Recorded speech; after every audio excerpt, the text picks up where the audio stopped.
Saint Joseph, the father of Jesus. Jesus had no earthly father because he was conceived in Mary's womb by the power of the Holy Spirit.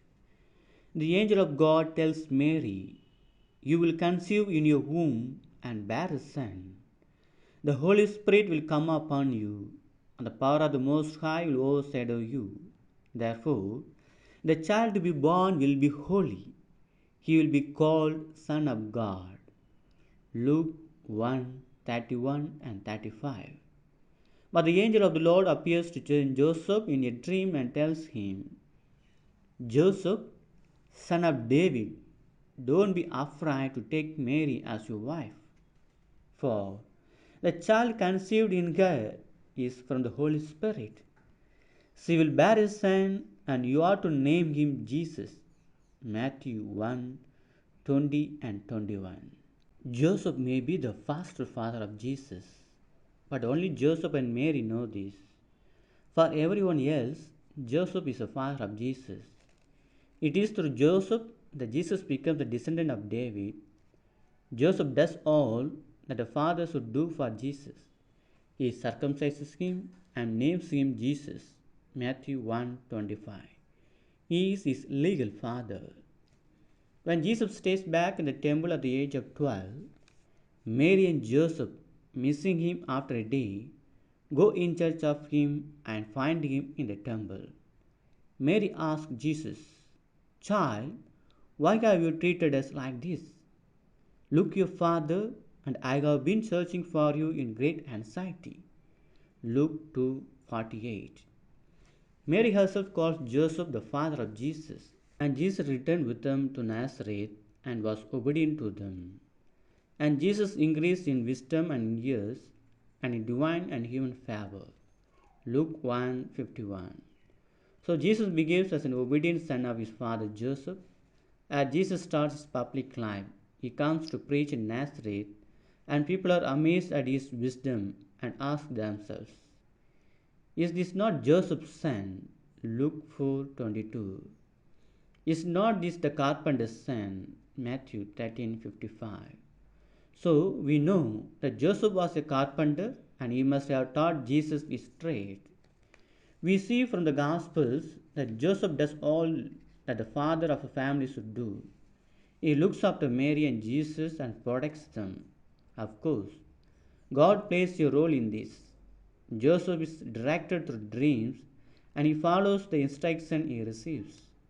As we saw above, it was through a dream that God directs Joseph to take Mary as his wife, though she is already with child, and in this way taking also Jesus as his own child legally. In the meantime, of course, the family had moved to Bethlehem because of the decree of the Roman emperor, who wanted to take a census and asked everyone to return to their ancestral place. Joseph looks after Mary as he is leading her in an advanced stage of pregnancy to Bethlehem. There he finds a manger, since there was no place in the inn for the lodging. I am sure that he did his best to make it as comfortable to Mary as he would. The child is born and is visited by the shepherds, the three kings, and certainly by the local people too, confirming to him that this is no ordinary child. He must have established himself as a carpenter there to earn the livelihood. Then, together with Mary, he takes Jesus to the temple to present him to the Lord. It was Joseph's task as the father of the family. There he hears the prophecy of Simeon. This child is destined for the falling and rising of many in Israel. Luke 2:34. Then he gets an instruction from the Lord in a dream.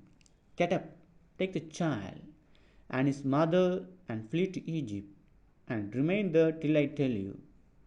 For Herod is about to search for the child to destroy him." Immediately Joseph obeys. He must have had an ass to help Mary during the travel, which he must have used to bring to her Bethlehem from Nazareth. Now they set off again. They must have taken a couple of months, and then, finding a place to stay and work to support themselves, would not have been easy, but Joseph protects Mary and Jesus and looks after them. Then comes to the third dream: get up, take the child and his mother, and go into the land of Israel, for those who were seeking the child's life are dead. Matthew 2:20.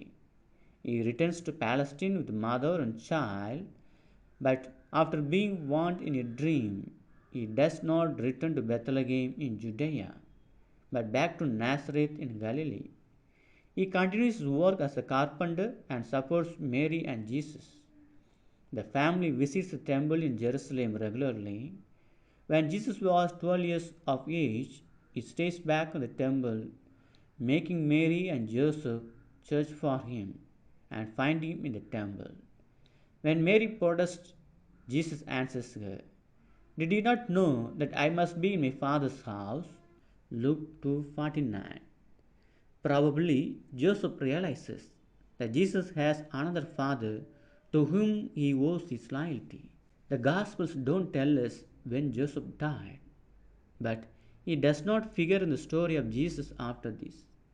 So the usual presumption is that he must have died in the arms of Mary and Jesus when Jesus had become an adult, capable of looking after himself, and Mary with his job as a carpenter.